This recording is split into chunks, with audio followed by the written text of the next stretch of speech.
Are you living in pain? Is it joint pain or muscle pain? If so, stay tuned. Welcome to Living Pain Free with Dr. Marc Darrow from the Darrow Stem Cell Institute in West Los Angeles.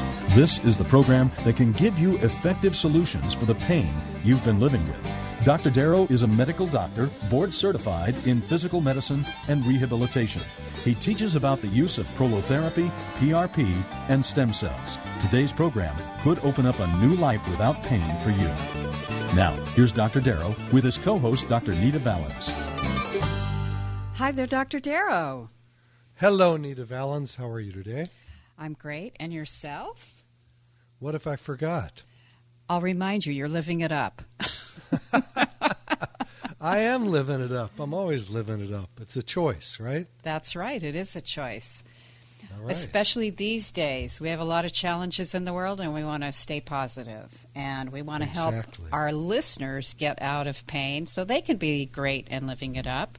And that's what we talk about here on Living Pain Free with Dr. Marc Darrow. Is we talk about musculoskeletal pain, which is basically orthopedic pain. And we take your calls all hour so you can talk directly to Dr. Darrow about your pain. That number, write it down, is 866-870-5752. 866-870-5752 right here at the station. And when you phone the program, you get Dr. Darrow's latest book called Stem Cell and Platelet Therapy, Regenerate, Don't Operate. This is a free book just for you. It has 264 scientific studies, and we're really focusing on muscle pain, joint pain, tendon pain, ligament pain, disc pain. Maybe you have neck pain, back pain, knee pain, hip pain, arthritis pain. You might have stiff joints, dull aches, or some kind of pain you don't even know what it is. Maybe you haven't had it checked yet. So this is the moment when you can start getting information and see how you could live pain-free. Also, check out Dr. Darrow's website at www.lastemcells.com. That's www.lastemcells.com. You can email the doctor off of every page on the site and watch him performing the treatments on video. We are here Saturdays at 10 a.m., again at 1 p.m. And if you're a long-time listener and you want to call the office and have a more personalized conversation, make an appointment, that number is 800-300-9300. That's 800-300-9300. And we have other things going on in the office we'll get to later, very interesting stuff. So write our number down here in the studio. Give us a call, 866-870-5752. That's 866-870-5752. So, well, I think I will start the show by doing a question. I have great. Literally endless questions here from people that are either patients or people that want to become patients or just have pain and want to learn about what they can tell their doctor, or I should say teach their doctor. That seems funny, right, that a patient can teach the doctor? No. There's a lot of information out there that patients bring to me every day that opens up my horizons on healing. And this one I like a lot because it has so many issues involved. The person headlines it by saying, bone on bone hip. And let me read what they say. I have been told my left hip is bone on bone and I have a labrum tear. What would be the best recommendation for healing and regenerating those areas? And is it possible? Thank you in advance. And I won't say your name. Yeah. What does bone on bone mean? The answer to that varies depending on the doctor and what brand of medicine they study or treat. So typically, and I want to say this before I get the show rolling, is that I absolutely love surgeons. As I've said on probably every show, I think they are the hardest working doctors in medicine, and they have the most problems, I should say, we call it sequelae, from the work they do, meaning things don't always come out right.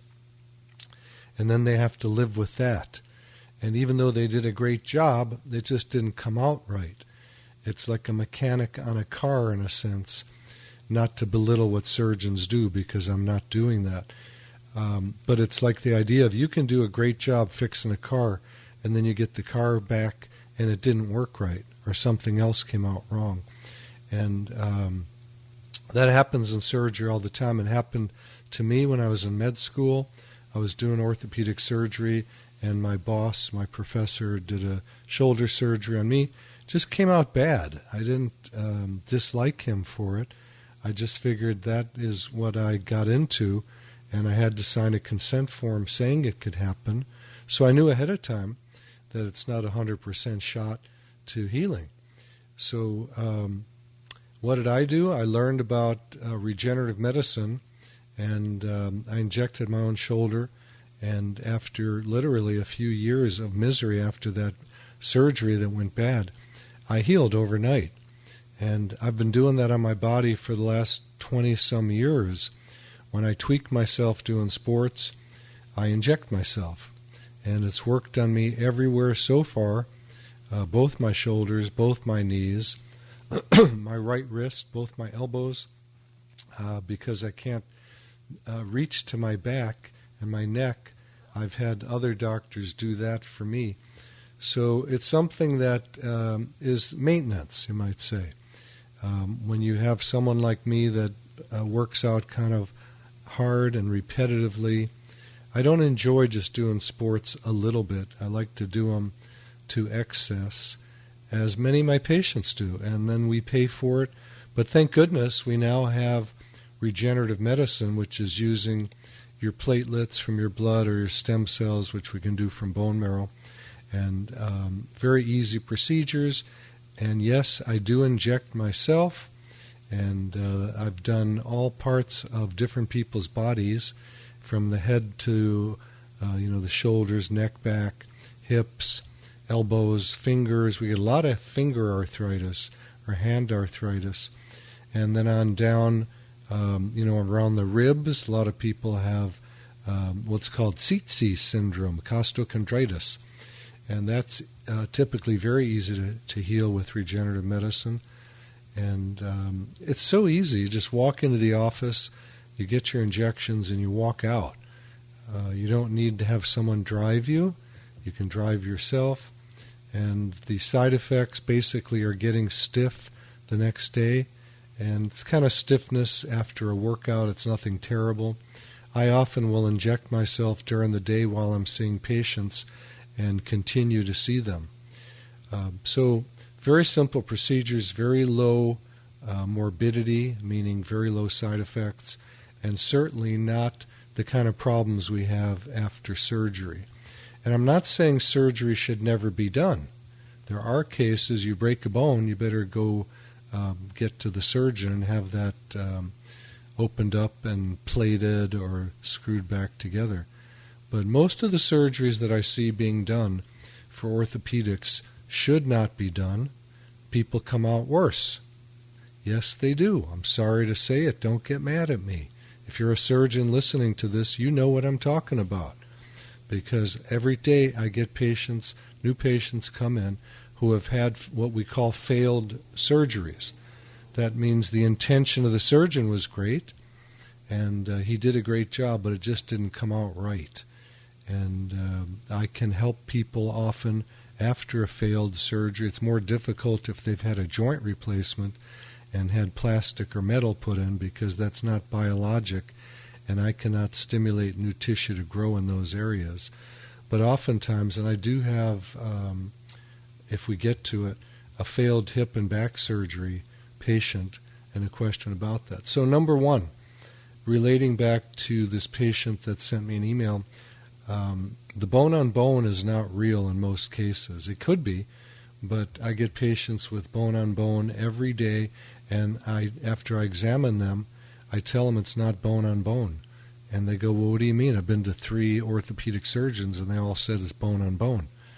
Well, bone-on-bone is What can I call it? It's a statement that leads people into surgery, is the nicest way I can say it. And it's usually inaccurate. If you can move that joint, you probably don't have bone on bone. I have to examine the patient. Unfortunately, most surgeries that are done, the patient has not been examined. They had an imaging study of an X-ray or an MRI done, and then the surgeon gives them, I'm going to call it the death sentence. You have bone on bone. You have to get surgery. I had a woman come in yesterday whose surgeon said, you have to get surgery. It was on her knee. And you better do it soon. And this is a highly regarded surgeon. Highly regarded. I was shocked that he said that, and I examined her knee, and it was a great knee. She did not have to do surgery at all. So we have to be very careful. This person said they have a labral tear also. That labrum means lip in Latin, which I took 4 years of in high school. And the labrum tears don't necessarily even cause pain. They're just a reason to do surgery that often can fail. So be careful. If you want to, Google labral tear surgeries. You'll see they don't come out very well. They often come out worse. So the best recommendation for this person is to come into the office. I'm going to give you the phone number right now. It's 800-300-9300. You can call there right now. We have people by the phones, and they can give you more detailed information. But I've got to do an exam.